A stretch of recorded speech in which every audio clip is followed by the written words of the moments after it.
এই মুসলমান বাবার এই কথা বলে সাইদ ইবনে জুবাইর কিবলার দিকে ঘুরে গেলেন। কারণ সাইদ ইবনে জুবাইর খুব ভালো করে জানে এই জালেমের প্রশংসা যারা করে না সে তাদেরকে দুনিয়ার জন্য রাখে না, দুনিয়ার জমিন থেকে বিদায় করে দেয়।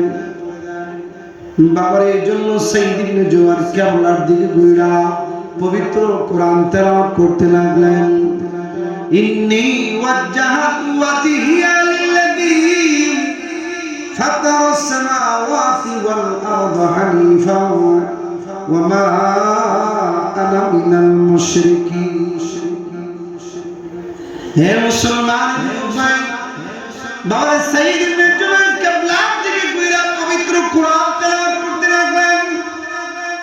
এমন তো অবস্থায় হাজ্জা সাইদ ইবনে জুবাইরকে ডাক দিয়ে বলেছে,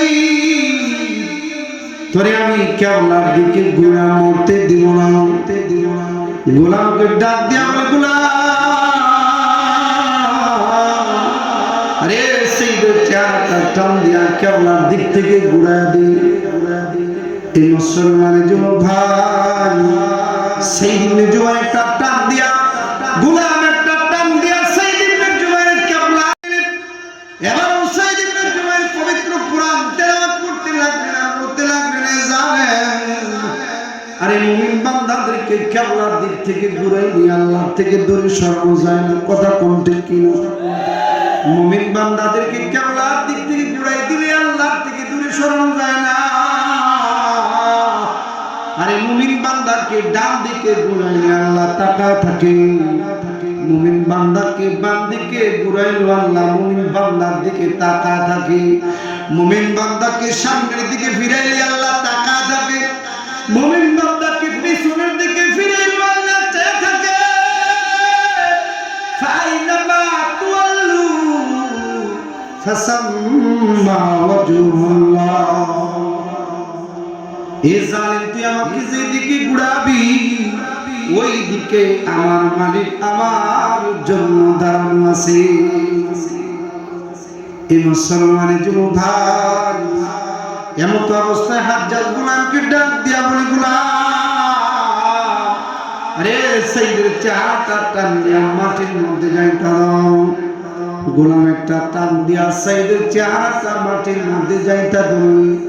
এমন সাইদ ইবনে জুবাইর বড় খুশি হইয়া পবিত্র কোরআন তেলাওয়াত করতে লাগলেন আর বলতে লাগলেন, আজকে তুই আমারে খুব ভালো একটা জায়গায় ফলাইছস।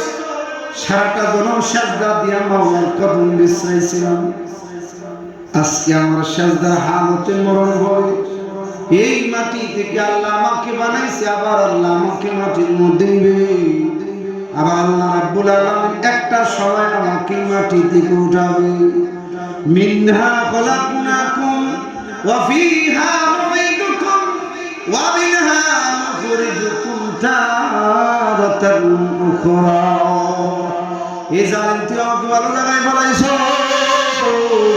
সারা জনম সাজদা দিয়া মাওলার কদম বিছরাইছ, আজকে আমার সাজদার হালতে মরণ হবে। হে মুসলমানের যুবক ভাই, ওই অবস্থা তো সাইদ ইবনে জুবাইর পবিত্র কোরআন তেলাওয়াত করতেছিলেন। জোরে বলেন সুবহানাল্লাহ, আরো জোরে বলেন সুবহানাল্লাহ। হে মুসলমানের যুবক ভাই, বাবার এমন অবস্থায় হাজ্জাজ গোলামকে ডাক দিয়া বলে, গোলাম আরে সাইদের চেহারাটা টান দিয়া মাটি থেকে উঠা দাও। গোলাম একটা টান দিয়া সাইদের চেহারাটা মাটি থেকে উঠা ধরে হাজ্জাজ সাইদ ইবনে জুবাইরের পাঞ্জাবের কালারটা দুইটা বলতেছে, হ্যাঁ জান পাইছস কি যেদিকে ফিরে ওই দিকে কোরআন তেলাওয়াত করস। হ্যাঁ জান পাইছস কি তোরে যেদিকে ফিরে ওই দিকে কোরআন তেলাওয়াত করস। আসলে প্রকৃতপক্ষে সে নিজে একজন জালিম। কথা কোন ঠিক কিনা? হ্যাঁ যুবক ভাই আওয়াজ দিয়ে বলেন ঠিক কিনা? প্রকৃতপক্ষে সে নিজে একজন জালিম। দুই রাকাত নামাজের মধ্যে যে 30 পারা কোরআন খতম করে তারে বলতেছে জালিম। আসলে প্রকৃতপক্ষে যারা জালিম, প্রকৃতপক্ষে যারা দুর্নীতিবাজ, যাদের দ্বারা সমাজে শান্তি নেই, রাষ্ট্রে শান্তি নেই, সংসদে শান্তি নেই, তারা টুপিওয়ালা আর দাড়িওয়ালা দেখলে জঙ্গি হয়। কথা কোন ঠিক কিনা? আওয়াজ দিয়ে কোন ঠিক কিনা? আসলে কি? 2 রাকাত নামাজ যদি 30 পারা কোরআন শরীফ খতম করে তারা বলতেছে যায় কোন স্টাইলে মরলে খুশি হবি বল? যে স্টাইল যুবক ভাইরা তুমি হাসতে আসছে টাকা ওই দিক তুমি হাসা করতেছো, ওয়াজ ভালো লাগে না? ওয়াজে তো সিস্টেম আছে। আমি ওয়াজ করতেছি ওই দিকে এক গ্রুপ হাসলে আমার দৃষ্টি ওই দিকে গেলে ওয়াজের আমার আবেগ থাকে। সব জিনিসের আবেগ আছে। এটা হাতে কাটলে একটা বলে বাড়ি দাও, এটা যদি সিস্টেম থাকে। তারপরে 11 জন যুবক একটা মারে নাই একটা বদলে রাখতে হবে, এটার যদি একটা সিস্টেম থাকে। কোরআন হাদিসের আলোচনা সিস্টেম নেই, এটা এতই সস্তা, এটার সিস্টেম নাই। আদবশ্যই শুনে শুনবো আর বিরক্ত লাগলে আজ থেকে উঠে দিলে সমস্যা কি? কেউ বাধা দিবে? কেউ বাধা দিবে না। বিরক্ত লাগলে উঠে যান, ওয়াজের মাহফিলে ওয়াজ শুনবেন, আবার আপনি তামাশা করবেন, এটা ওয়াজের মধ্যে সেটা বেয়াদবি হয়। কথা বলেন ঠিক কিনা? আওয়াজ দিয়ে এখন ঠিক কিনা? এগুলো তো বুঝতে হবে, বুঝতে হবে।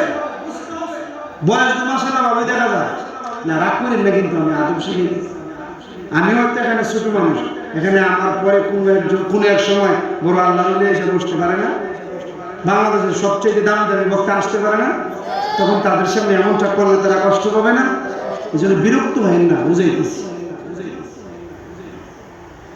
হ্যাঁ মুসলমানের যুবক ভাই, বলতেছিলাম হাজ্জাজ ডাক দিয়ে বলে, আরে তোর যে দিকে ঘুরে তুই ওই দিকে কোরআনের তেলাওয়াত করস, পাইছিস কি? কোন স্টাইলে মরলে খুশি হলি বল?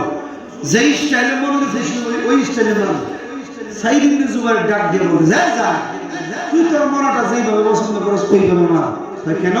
ওই দুনিয়ার আদালত জুলুমের তরবারি দিয়ে নিজের কবজায় রাখছো, আর ভাবতেছো আখিরাতের আদালত তোমার কবজায় আছে না। চান্দু এত সহজ না। কথা বলেন ঠিক কিনা? আওয়াজ দিয়ে বলেন ঠিক কিনা? এত সহজ না। আজকে তুই আমার যেভাবে মারবি ঠিক আল্লাহ তোর কাছ থেকে সেভাবেই বিচার নিবি। কথা বলেন ঠিক কিনা? এবার তোর ইচ্ছা, তুই যদি রশিদকে জুইলা মরতে পছন্দ করস তাইলে আমার রশিদকে জুইলা না। তুই যদি আগুনে পুইরা মরতে পছন্দ করস তাইলে তুই আমার আগুনে পুইরা মার। তুই যদি নদীতে ডুইবা মরতে পছন্দ করস তাইলে তুই আমার নদীতে ডুবায় মার। জালিম তো জালিম, জালিমের কানে কিন্তু কোনোদিন তাকওয়ার বাণী যায় না। কথা বলেন ঠিক কিনা? আওয়াজ দিয়ে বলবেন ঠিক কিনা? আরে আপনি যতই সতর্ক করবেন আপনার সতর্ক বাণীর দ্বারের কাছেও সে যাবে, সে তার গতিতে চলবে, সে তার গতিতে চলবে। যখন দেখবেন সান্দু এমনটা করে তখন মনে করবেন তার পতনের আর সামনে বেশি দিন বাকি, যেটা আমরা প্রায় 17 বছর পরে দেখছি। এদেশের বুদ্ধিজীবী, এদেশের ওলামায়ে কেরাম কত সতর্ক করেছিল, কত সাবধান করেছিল, জুলুম করেন না, জুলুম করেন না, অবিচার করেন না, রাতের বেলা ঘর থেকে টাইনা নিয়ে গোম করার মাধ্যমে মা বাবার মুখ খালি করেন না, নিজের গতিতে চলছে, যার কারণে এদেশ থেকে অপদস্থতার সহিত বেজ্জতির সহিত পালাইতে হয়েছে। কথা বলে ঠিক কিনা? আওয়াজ দিয়ে বলে ঠিক কিনা? এই জন্য ক্ষমতা পাইলেই জুলুম করবেন, জুলুম করবেন না। তার বেলা যেটা হয়েছে আমার বেলা ওইটা হতে আরো জোরে কোন ঠিক কিনা? এই যুবক আওয়াজ দিয়ে বলেন ঠিক কিনা? তার বেলা যেটা হচ্ছে সাবধান, আমরা যারা ভাব দেখাইতেছি আমরা করলে আমাদের বেলা ওইটা আসতে বেশি দেরি হতে, জোরে কোন ঠিক কিনা? আওয়াজ দিয়ে বলেন ঠিক কিনা? হ্যাঁ মুসলমানের যুবক ভাই, সাইদ ইবনে জুবাইর যখন এভাবে বলতে লাগলো, এবার হাজ্জাজ গোলামকে ডাক দিয়ে বলে, এই গোলাম, এই সাইদকে যদি কথা বলতে দিই তাইলে সারাটা জনম সে আমার বদনাম করবে। আর সাইদকে যদি বাঁচিয়ে রাখি তাইলে সারাটা জনম সে আমার বিরোধিতা করবে। তারে দুনিয়ার জমিনে বাঁচিয়ে রাখা যাবে না, দুনিয়ার জমিন থেকে বিদায় করে দিতে হয়। এই মুসলমান যুবক ভাই, এই কথা বললে পরে গোলাম একটা তরবারি নিয়ে হাজ্জাজের হাতে দিলে সাইদ ইবনে জুবাইরকে কিছুক্ষণের ভিতরে দুনিয়ার জমিন থেকে বিদায় করে দিবে। বাবারে এমন একটা ভাব লইয়া যখন হাজ্জাজ সাইদ ইবনে জুবাইরের পিছনে দাঁড়াইছে, তরবারিটা হাতে নিয়ে সাইদ ইবনে জুবাইরের পিছনে দাঁড়াইছে, তার গর্দানটা দেহ থেকে আলাদা করে ফেলবে এমন একটা ভাব লইয়া দাঁড়াইলে পরে ওই সময় সাইদ ইবনে জুবাইর দুইটা হাত উঠাইয়া আকাশের দিকে তাকাইছে। এই মুসলমান যুবক ভাই, আকাশের দিকে তাকাইতে না তাকাইতে আল্লাহ তাআলা জানো সাইদ ইবনে জুবাইরের জন্য আসমানের প্রত্যেকটা দরজা খুলে দিয়েছে। এ মুসলমান ভাই, সাইদ ইবনে জুবাইর দুইটা হাত উঠাইয়া আল্লাহকে একটা ডাক দিয়া বলে, আল্লাহ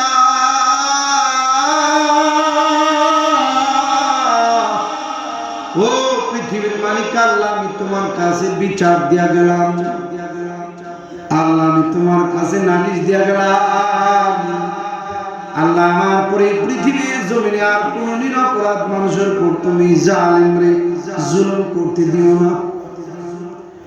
আল্লাহ আমি তোমার কাছে নালিশ দিয়া গেলাম, মালিক রে আমার পরে পৃথিবীর জমিনে আর কোন নিরপরাধ মানুষের উপর আল্লাহ তুমি জালিম রে জুলুম করতে দিও না।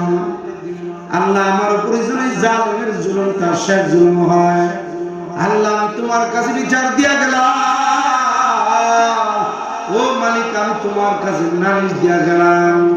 এই মুসলমান যুবক ভাই, মুমিন দুইটা হাত উঠাইয়া আল্লাহর দরবারে দোয়া করতে দেরি হয়েছে, আল্লাহ মুমিনের দুইটা হাত কবুল করতে দেরি করে না। সাইদ ইবনে জুবাইরকে একদিক দিয়ে দুনিয়ার জমিন থেকে বিদায় করা হয়েছে, বাবারে আরেক দিক দিয়ে হাজ্জাজের গায়ের মধ্যে জ্বালা পোড়ার আগুন জ্বলে আরম্ভ হয়েছে।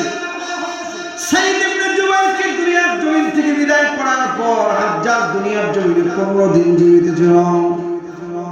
এই 15 দিনের ভিতরে তার জবান দিয়া কোনো তাসবিহ তাহলিল বের হয় নাই, জিকির আজকার বের হয় নাই, বারবার শুধু একটা শব্দ বের হয়েছে, মালি ওয়ালি সাইদ। আরে আমার জন্য কি হলো, সাইদ যেন আমার কি একটা বদদোয়া দিয়া গেল, তার বদদোয়াটা যেন আমার গায়ে লেগে গেল, আমার যেন কি হইল, সাইদ যেন আমার কি একটা বদদোয়া দিয়া গেল। আসলে সাইদ আল্লাহ তাআলার বড় একজন নেককার বান্দা ছিল। আমি তার উপর জুলুম করেছি, অন্যায় করেছি, আমি তার উপর অবিচার করেছি। হে মুসলমান, হে যুবক ভাই, বাবার এই কথা বলতে বলতে একদিন হঠাৎ করে 15 দিন পর হাজ্জাজ দুনিয়ার জমিন থেকে মুমূর্ষ অবস্থায় বিদায় হয়ে গেল। হাজ্জাজ দুনিয়ার জমিন থেকে বিদায় হওয়ার পর ওই জমানার এক আল্লাহর ওলি সাইদ ইবনে জুবাইরকে স্বপ্নে দেখার পর ডাক দিয়া বলতেছে, সাইদ তুমি কেমন আছো?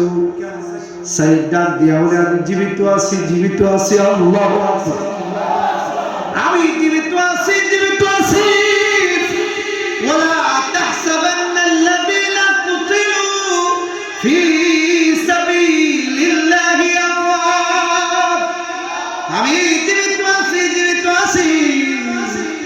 জীবিত অবস্থায় আল্লাহ জান্নাতের মধ্যে আল্লাহ জান্নাতের মেহমানদারি হয়েছে। হাজ্জাজ আমার মারতে পারে নাই। এই মুসলমান যুবক ভাই, বাড়িয়ে কি বুজুর্গ আবার কিছুদিন পরে হাজ্জাজকে স্বপ্ন দেখলে পরে ডাক দিয়া বলে, হাজ্জাজ তুমি কেমন আছো? হাজ্জাজ ডাক দিয়া বলে, আমি বড় পেরেশানির মধ্যে আছি, আমি বড় দুশ্চিন্তার মধ্যে আছি। আরে আমার জমানায় একটা কুকুর যদি খিদায় থাকছে, এই কুকুরের খিদার যন্ত্রণার যে দায়িত্ব ছিল এটা আমার উপরে আমানত ছিল, আমি আমানতের খেয়াল করিস। আমি তো রাষ্ট্রনায়ক ছিলাম, আমার জমানায় একটা কুকুর খিদায় থাকলে কুকুরের খিদার হিসাবটা আল্লাহ আমার কাছ থেকে নিয়েছে। তবে আমার জমানায় যে কয়টা মানুষরে আমি বিনা অপরাধে হত্যা করেছি, রাতের বেলা মারকুল থেকে টাইনা নিয়া গুম করার মাধ্যমে দুনিয়ার আলো বাতাস দেখা বন্ধ করে দিয়েছে। ওই খাবার আল্লাহ রাব্বুল আলামিন এই আলমে বর্জকে তাদের হত্যার বদলা আমার কাছ থেকে নিয়েছে। আবার আল্লাহ রাব্বুল আলামিন হাসরের ময়দানে নিয়ে, তবে দুনিয়ার জমিনে একজন ভালো মানুষ ছিল, একজন আল্লাহওয়ালা ছিল, ওই যে সাইদ ইবনে জুবাইর, সে আল্লাহর বড় একজন পেয়ারা বান্দা ছিল, মুহাব্বতের বান্দা ছিল। আমি তার উপর জুলুম করেছি, অন্যায় করেছি, অবিচার করেছি। আমি আল্লাহ ওই পেয়ারা বান্দা তারে মাত্র মারছিলাম একবার, কয়বার? আমি আল্লাহ তাআলা ওই পেয়ারা বান্দাটাকে মাত্র মেরেছিলাম একবার, কিন্তু আল্লাহ রাব্বুল আলামিন আল্লাহর ওই পেয়ারা বান্দার হত্যার বদলা হিসাবে 70 মারা আমার কাছ থেকে তার হত্যার বদলা নিয়েছে 70 বার। এই জন্য মুসলমান যুবক ভাই, ও মহাব্বতের যুবক ভাইরা, কলিজা টুকরার যুবক ভাইরা রে, এই ভূমিকাটা বলে, এই ওয়াকিয়াটা বলে আপনাদের কানে, তোমাদের কানে এই মেসেজটাই পৌঁছানো আমার উদ্দেশ্য ছিল। দুনিয়ার জমিনে কোনোদিন কোনো অবস্থাতে কোনো বদকারদের পক্ষ নেওয়া নাই। কথা কোন ঠিক কিনা? আওয়াজ দিয়া বলেন ঠিক কিনা? দুনিয়ার জমিনে কোনোদিন কোনো অবস্থায় কোনো জালিম, কোনো দুর্নীতিবাজ, কোনো চোর বাটপার, যারা গরিব মিসকিনের রিলিফে চাউল মেরা খায়, সরকারি রাস্তাঘাটের জন্য যা কিছু হয় তার থেকে মেরা খায়, দেশের টাকা বিদেশে পাচার করে, টেন্ডারবাজি করে, চুরি বাটপারি করে, সুদ ঘুষ ইয়াবা ব্যবসা সমাজের মধ্যে প্রতিষ্ঠিত করে, বিবেক বুদ্ধি থাকার পরে কোনোদিন তাদের পক্ষ নেওয়া নাই। কথা কোন ঠিক কিনা? আওয়াজ দিয়া বলেন ঠিক কিনা? যারা নেককারদেরকে নেক বলবে, নেককার লোকদেরকে মহব্বত করবে, সমাজকে পরিচালনার জন্য নেককার লোকদের হাতে দায়িত্ব দিবে, কাল কঠিন হাসরের ময়দানে আল্লাহ তাআলা ওই মানুষগুলারে নেককার লোকদের সঙ্গী বানায়া আল্লাহ তাআলা জান্নাত দান করবে। সুবহানাল্লাহ। আর জোরে বলেন সুবহানাল্লাহ। আর যারা স্বার্থের জন্য চোর বাটপার, স্বার্থের জন্য টেন্ডারবাজ, দুর্নীতিবাজদের পক্ষ নিবে, চাঁদাবাজদের পক্ষ নিবে, সমাজের জালিমদের পক্ষ নিয়ে কথা বলবে, নেককার লোকদের বিরোধিতা করবে, ওই যে উতবা শাইবা আবু জাহেল যারা আল্লাহর রাসূলের বিরোধিতা করেছিল, সাহাবায়ে কেরামের বিরোধিতা করেছিল, সমাজের জালিম চোর বাটপার উতবা শাইবা আবু জাহেলদের পক্ষ নিয়ে কথা বলেছিল, ওই সমস্ত বড় বড় কাফেরদের সাথে জাহান্নামে যাওয়া লাগবে। কথা কোন ঠিক কিনা? আওয়াজ দিয়া কোন ঠিক কিনা? এই জন্য নেককার লোকদের পক্ষে থাকতে রাজি আছেন তো ইনশাআল্লাহ? সমাজের ভালো ভালো মানুষ যারা, নীতিবান লোক যারা, তাদের পক্ষে থাকতে রাজি আছেন তো ইনশাআল্লাহ? উলামায়ে কেরামের পক্ষে থাকতে রাজি আছেন তো ইনশাআল্লাহ? ভবিষ্যতে কারা কারা থাকবেন একটু হাত উঠায় দেখান। লিল্লাহে তাকবীর, লিল্লাহে তাকবীর। আল্লাহ কবুল করুক। সবাই বলি আমিন। আর হুজুরি বলি আমিন। আপনাদের কষ্ট হচ্ছে? আর একটু সময় দেওয়া যাবে? জিকির করি লা ইলাহা মুহাম্মাদুর লা ইলাহা ইল্লাল্লাহ, লা ইলাহা ইল্লাল্লাহ, লা ইলাহা ইল্লাল্লাহ, লা ইলাহা ইল্লাল্লাহ, লা ইলাহা ইল্লাল্লাহ, লা ইলাহা ইল্লাল্লাহ, লা ইলাহা ইল্লাল্লাহ, লা ইলাহা ইল্লাল্লাহ, লা ইলাহা ইল্লাল্লাহ, লা ইলাহা ইল্লাল্লাহ। মুহাম্মাদে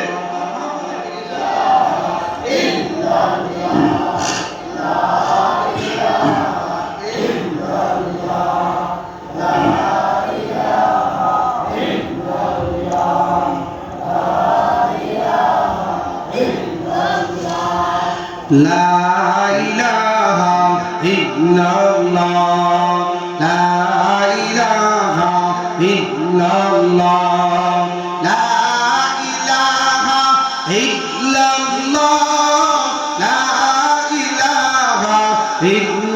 ইল্লাল্লাহ, লা ইলাহা ইল্লাল্লাহ। মুহাম্মাদে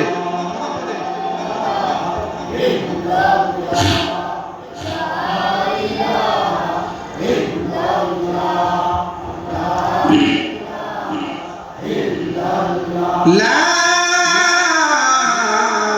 ইলাহা ইল্লাল্লাহ মুহাম্মাদুর রাসূলুল্লাহ সাল্লাল্লাহু আলাইহি ওয়াসাল্লাম।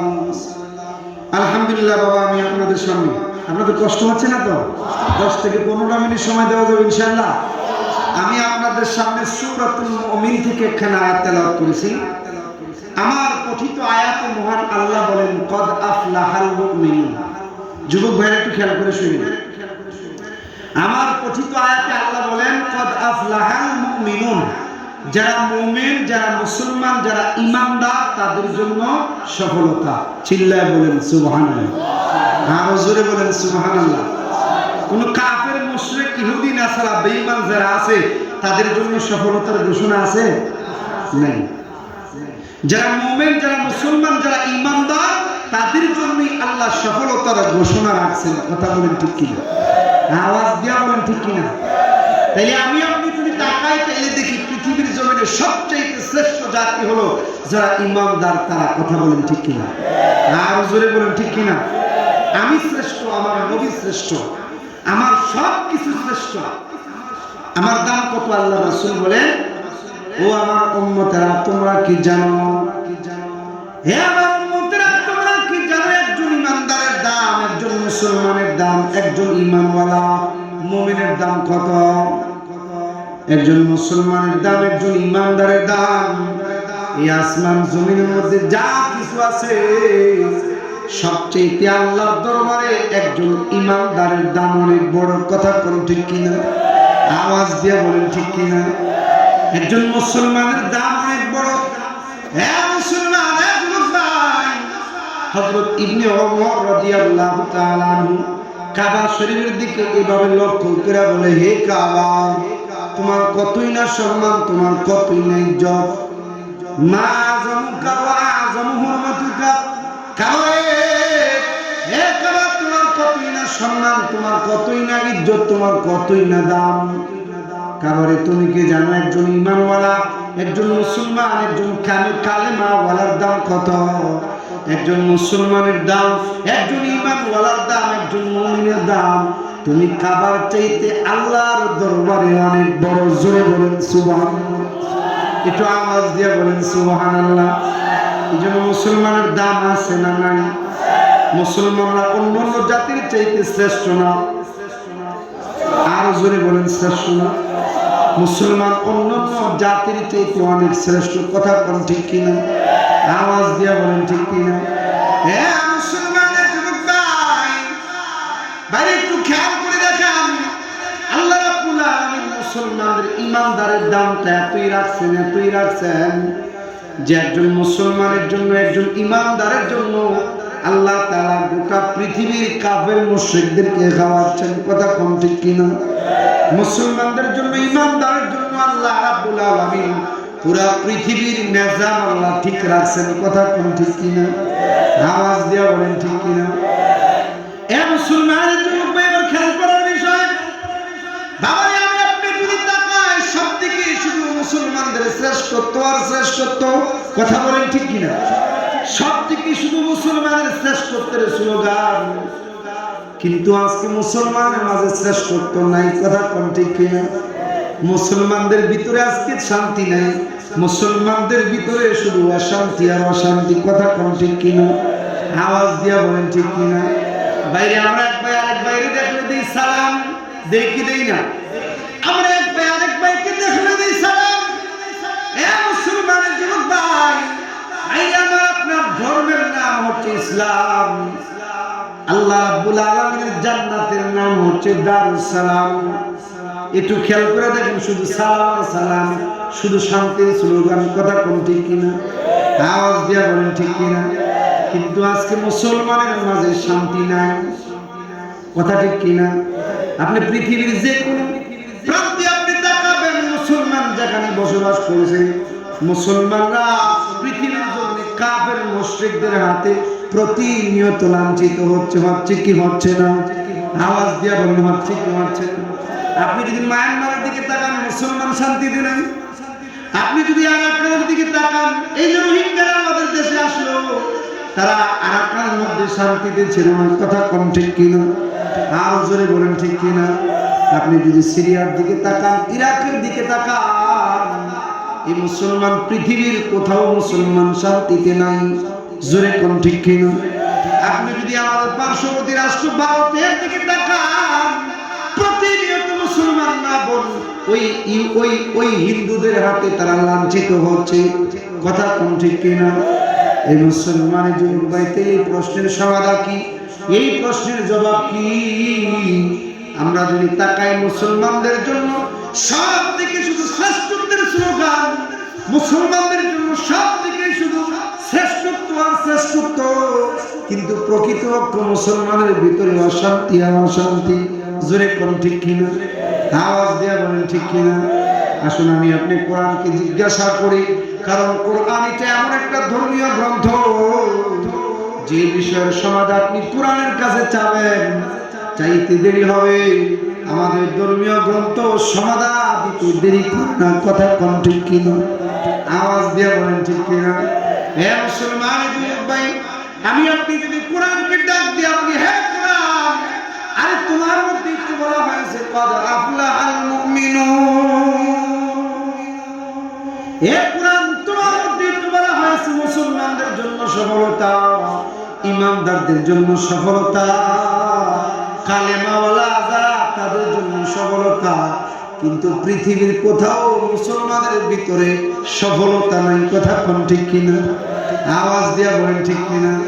আসুন কোরআনকে জিজ্ঞাসা করি, ভাই কোরআন এটা এমন একটা গ্রন্থ, যে কোনো সমস্যার সমাধান চাইবেন, যে কোনো সমস্যার সম্মুখীন হইয়া আপনি আমার আপনার ধর্মীয় গ্রন্থ আল কোরআনের সামনে আসবেন, আপনি সমাধান চাইতে দেরি হবে, কোরআন সমাধান দিতে দেরি করবে না। কথা কোন ঠিক কিনা? আসলে একটা মিনিট কোরআন সম্পর্কে জানি। ভাই আপনি যদি কোরআনকে প্রশ্ন করেন, কোরআন আরে তোমার নাম কি, কোরআন সঙ্গে সঙ্গে জবাব দেয় বাল হুয়া কুরআনুম মাজিদ, আমার নাম হলো কুরআনুল মাজিদ। এই কোরআন বুঝতে পারলাম তোমার নাম কোরআনুল মাজিদ। এবার তুমি আমাকে বলো তোমার বাড়ি কোথায়? কোরআন সঙ্গে সঙ্গে জবাব দেয় ফি লাওহিল মাহফুজ, আমার বাড়ি হলো লৌহে মাহফুজে। এই কোরআন বুঝতে পারলাম তোমার বাড়ি লৌহে মাহফুজে। এত দূরের বাড়ি থেকে কার মাধ্যমে তুমি দুনিয়ার জমিনে আসো? এবার কোরআন সঙ্গে সঙ্গে জবাব দেয় নাযালা বিহির রূহুল আমিন, আমি জিবরাইল আলাইহিস সালামের মাধ্যমে দুনিয়ার জমিনে আসছি। সুবহানাল্লাহ, আওয়াজ দিয়া বলেন সুবহানাল্লাহ। এই কোরআন বুঝতে পারলাম তুমি জিবরাইল আলাইহিস সালামের মাধ্যমে আসছো। তাই তোমার কাছে একটা জানার বিষয়, তুমি কোন মালিকের কাছ থেকে দুনিয়ার জমিনে আসছো? এবার কোরআন ডাক দিয়া বলে নুজুলাম মিন গফুরির রহিম, আমি মহান আল্লাহ রাব্বুল আলামিনের কাছ থেকে দুনিয়ার জমিনে আসছি। হে কোরআন বুঝতে পারলাম তুমি আল্লাহ রাব্বুল আলামিনের কাছ থেকে আসছো, তাই তোমার মধ্যে কি কোনো সন্দেহ আছে? এবার কোরআন ডাক দিয়া বলি যালিকাল কিতাবু লা রাইবা ফি, আমি এমন একটা সংবিধান যে আমার মধ্যে বিন্দু পরিমাণে সন্দেহ নাই। হে কোরআন বুঝতে পারলাম তোমার মধ্যে সন্দেহ নাই, তাই তোমার মতো কোনো ছোড়া পৃথিবীর কোনো কবি সাহিত্যিক বানাতে পারবে কি? এবার কোরআন সঙ্গে সঙ্গে জবাব দেয় ফাতু বিসূরাতিন মিন মিসলি, আমি পৃথিবীর সমস্ত কবি সাহিত্যিকদেরকে চ্যালেঞ্জ করলাম, আরে তোমাদের যদি কারো এমন সাহস থাকে, ক্ষমতা থাকে, তাইলে আমার মতো একটা ছোড়া বানা দেখাও। এই কোরআন বুঝতে পারলাম তোমার মতো কোনো ছোড়া, তোমার মতো কোনো আয়াত কোনো দুনিয়ার কোনো কবি সাহিত্যিক বানাতে পারবে না। এর আমার তোমার কাছে একটা জানার বিষয়, তুমি কি সব সমস্যার সমাধান দিতে পারো? এবার ডাক দিয়া বলে তাবারাকাল্লাযী নাযালাল ফুরকান আলা আবদিহি লিয়াকুনা লিল আলামিনা নাযীরা, আমি এমন একটা সংবিধান, আমি এমন একটা সংবিধান যে আমি সব সমস্যার সমাধান দেওয়ার জন্য যথেষ্ট। জোরে বলেন সুবহানাল্লাহ, আওয়াজ দিয়া বলেন সুবহানাল্লাহ। সব সমস্যার সমাধান দিতে পারে আল কোরআন। জোরে কোন ঠিক কিনা? সব সমস্যার সমাধান, আরো জোরে বলেন সব সমস্যার সমাধান। সমাধান চাও যদি জীবনে মরণে, খুঁজে নাও ফিরে চাও চোখ রাখো কোরআনে। সমাধান চাও যদি জীবনে মরণে, খুঁজে নাও ফিরে চাও চোখ রাখো কোরআনে। তবে পাবে সুখ শান্তির ঠিকানা, তবে পাবে সুখ শান্তির ঠিকানা, যদি মেনে নাও তুমি মনে প্রাণী সমাধান। সমাধান চাও যদি জীবনে মরণে, খুঁজে নাও ফিরে চাও চোখ রাখো কোরআনে। এই তো চির অম্লান চির মুক্তির ডাক, এই যে মহাবাণী খোদারি কালামে পাক।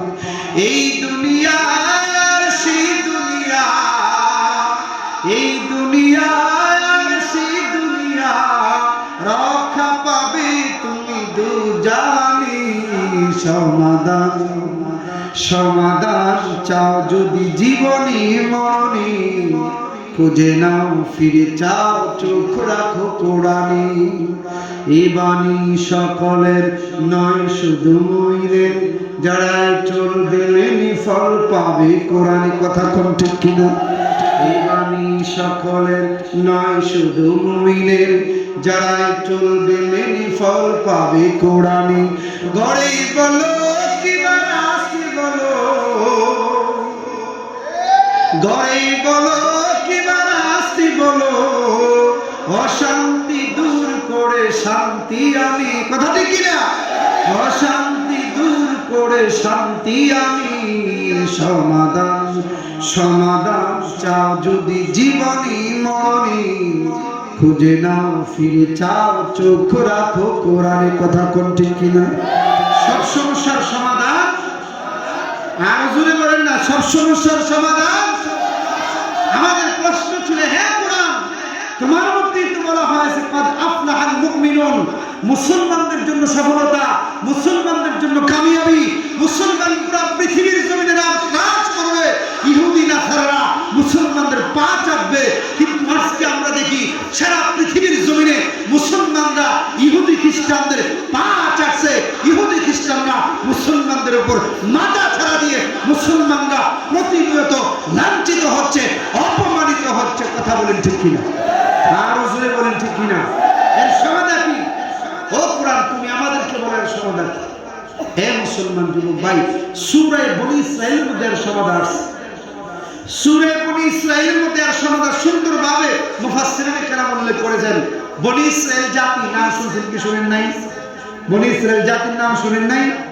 বনী ইসরাঈল জাতি একটা জাতি এই পৃথিবীর জমিনে ছিল, খুব শক্তিধর জাতি, খুব ক্ষমতাশীল জাতি ছিল। এই বনী ইসরাঈল জাতিকে আল্লাহ ধ্বংস করে দিয়েছিল। বনী ইসরাঈল জাতিরা তারা ধ্বংস হয়ে গিয়েছিল। সূরা বনী ইসরাঈলের মধ্যে বনী ইসরাঈল জাতি ধ্বংস হওয়ার 4টা কারণ উল্লেখ করা হয়েছে। কয়টা কারণ? আর জোরে কোন কয়টা? মুফাসসিরিনে কেরাম বলেন এই 4টা কারণ যাদের ভিতরে থাকবে, দুনিয়ার জমিনে যতই শ্রেষ্ঠত্বের সার্টিফিকেট নিয়ে সে আসুক না কেন, দুনিয়ার জমিনে যতই সে শ্রেষ্ঠত্বের মর্যাদা নিয়ে পৃথিবীর জমিনে আগমন করুক না কেন, এই 4 কারণ যদি থাকে, হাজারো শ্রেষ্ঠত্বের সার্টিফিকেট থাকলেও সে শান্তিতে থাকতে পারবে না। সে ইহুদি খ্রিস্টানদের প্রতিনিয়ত জুলুমের শিকার হবে। কথা বলেন ঠিক কিনা? আর জোরে বলেন ঠিক কিনা? আসুন দেখি আমাদের ভিতরে এই 4টা কারণ আছে না নাই? বাবারে, এই 4টা কারণ নিয়ে যদি আলোচনা, বিস্তারিত আলোচনা করতে চাই, তাহলে কমসে কম 1 থেকে 1.5 ঘন্টার প্রয়োজন পড়ে। আমি অতি সংক্ষিপ্ত ভাবে 10 থেকে 15 মিনিটের ভিতরে এই 4টা কারণ নিয়ে কথা বলব। বনী ইসরাঈল জাতি ধ্বংস হওয়ার 4টা কারণ ছিল। মুফাসসিরিনে কেরাম বলেন এই 4 কারণ যাদের ভিতরে থাকবে, এই 4 রোগে যারা রোগী হবে, দুনিয়ার জমিনে হাজারো শ্রেষ্ঠত্বের সার্টিফিকেট থাকলেও শান্তিতে থাকতে পারবে। আসুন দেখি আমাদের ভিতরে এই 4 কারণ, এই 4 রোগ আছে না নাই? বনী ইসরাঈল জাতিরা ধ্বংস হওয়ার 1 নাম্বার কারণ ছিল তারা আল্লাহকে আল্লাহ বলে মানত, কিন্তু আল্লাহর ইবাদত তারা। আজকে আমাদের ভিতরে এই রোগ আছে না নাই? যুবক ভাইরা আওয়াজ দিয়ে বলেন আছে না নাই? আছে না নাই? মাঝে মধ্যে ফজরের নামাজের সময় যায় একটু জরিপ করেন। এই রোগ আমাদের ভিতরে আছে না নাই? ফজরের নামাজের সময় যায় একটু জরিপ করবেন। সমাজের কয় % মানুষ আল্লাহর ইবাদত করে? কি বলেন ঠিক কিনা? আর জোরে বলেন ঠিক কিনা? বনী ইসরাঈল জাতি তাদের ধ্বংস হওয়ার 1 নাম্বার কারণ ছিল তারা আল্লাহকে আল্লাহ বলে মানত, কিন্তু আল্লাহর ইবাদত আর গোলামি তারা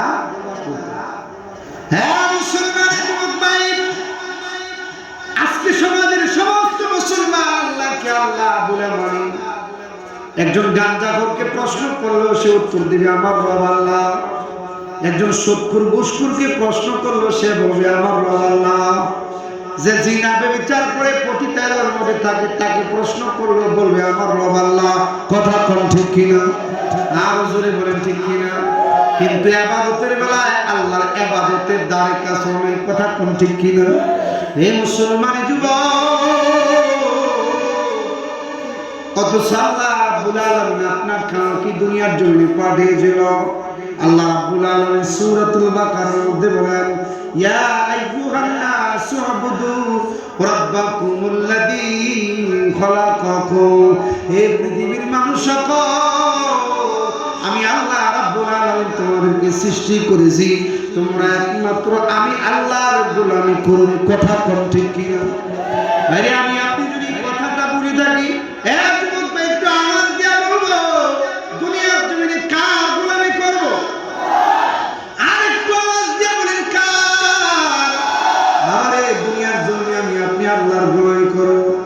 আমি আপনি আল্লাহর ইবাদত করব। এই কথাতে আল্লাহ রাব্বুল আলামিন সূরাতুজ জারিয়ার মধ্যে বলেন ওয়া খালাকতুল জিন্না ওয়াল ইনসা ইল্লা লিয়াবুদুন।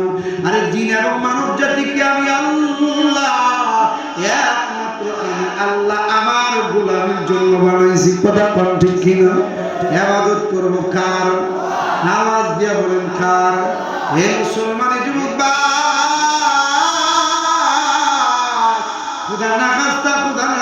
যদি আল্লাহর নিয়ম করা অবস্থায় আল্লাহর গোলামি না করা অবস্থায় মালাকুল মউত সামনে এসে যায়, ওই দিন কিন্তু আমার আপনার কোনো গতি থাকবে না। কথা কোন ঠিক কিনা? যুবক ভাই একটু খেয়াল করে শুনবো, ও একটু খেয়াল করে শুনবো। খুদা না রাস্তা যদি আল্লাহর নিয়ম করা অবস্থায় মালাকুল মউত এসে যায়, থাকবে না।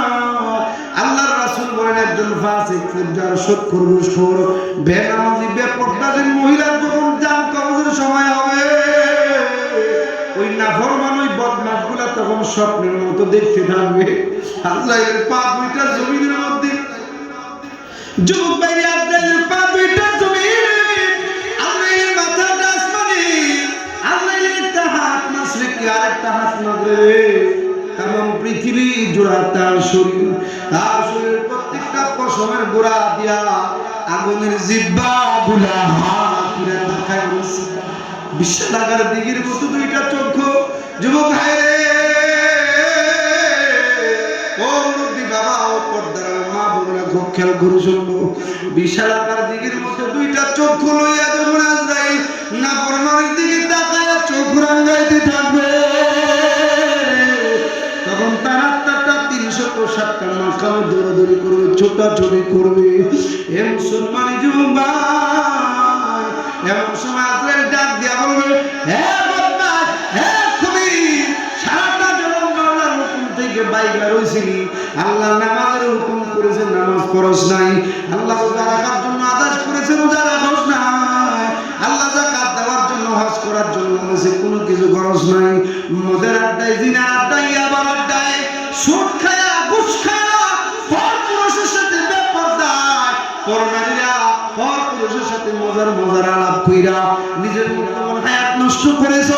আল্লাহর গোলামি করছ নাই, মদের আড্ডায় আবার আড্ডায় চুরি বাটপারি দিয়া বিপদ সাকাত দিয়া মূল্যবান হায়াত নষ্ট করেছ। আজকে তোকে ধরে নিয়ে যাওয়ার সময় হয়েছে, আমার হাত থেকে বাঁধতে পারবি না, আজকে তুই আমার হাত থেকে বাঁধতে পারবি না। হে মুসলমান যুবক ভাই, আজরাইল যখন এভাবে ধমকাইতে থাকবে, করে কাঁপতে থাকবে, আল্লাহর রাসূল বললেন বদমাশটা ওই নাফরমানটার তখন পানির তৃষ্ণায় মন লাগা লাগবে। ৭টা দরিয়ার পানিও যদি ওই নাফরমানের পান করানো, তারপরও নাফরমানের পানি তৃষ্ণা মিটবে না। হে মুসলমান যুবক ভাই, আজরাইল যখন এভাবে ধমকাইতে থাকবে, এমন সময় আল্লাহ ডাক দিয়া বলল আজরাইল, ও আজরাইল, বদমাশি নাফরমান বড় সব করে জাহান্নাম কামাই করেছে, এই নাফরমানটারে জাহান্নাম না দেখায় জান কবজ করিস না। এ মুসলমানের যুবক ভাই, আল্লাহকে যখন আল্লাহ রাব্বে ভাবে বলতে থাকবে, এবার আল্লাহ রাব্বুল আলামিন ওই নাফরমান সামনের মধ্যে দেখতে থাকবে, জাহান্নামের দরজাগুলো ঠাস ঠাস করে খুলে যাবে, জাহান্নামের সাপ বিচ্ছুগুলো তার দিকে হা করে বসে, জাহান্নামের আগুনগুলো দাও দাও দাও দাও করে জ্বলতেছে। এমন সময় আল্লাহ ডাক দিয়া বলল, ওরে আজরাইল, এবার না বলমানের আত্মাটা বের করে নিয়ে আয়।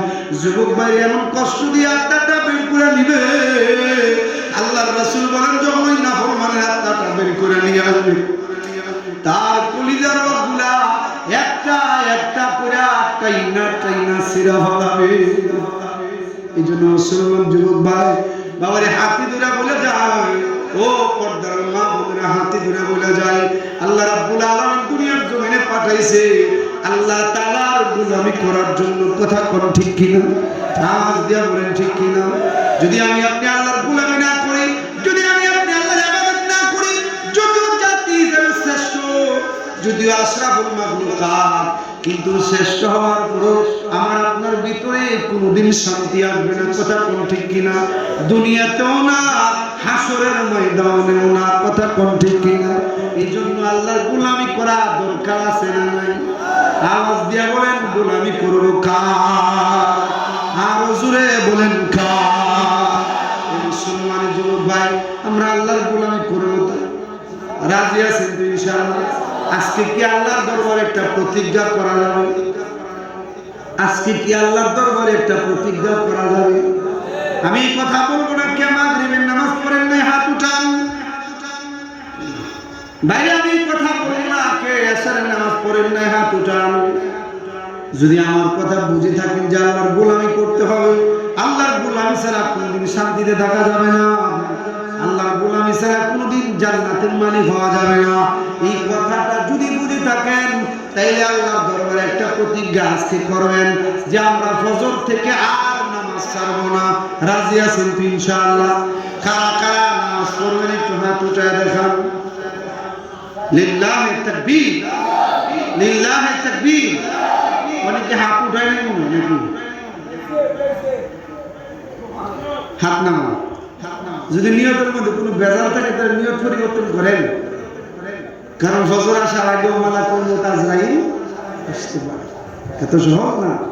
ফজর আসার আগেও বাজারে 3 টুকরা কাপড়, আমি যে যুবক, আমি যে মুরব্বী, আমার নামে বরাদ্দ হতে পারে। কথা বলেন ঠিক কিনা? এই জন্য নামাজ পড়বো তো ইনশাআল্লাহ, নামাজ পড়বো তো ইনশাআল্লাহ।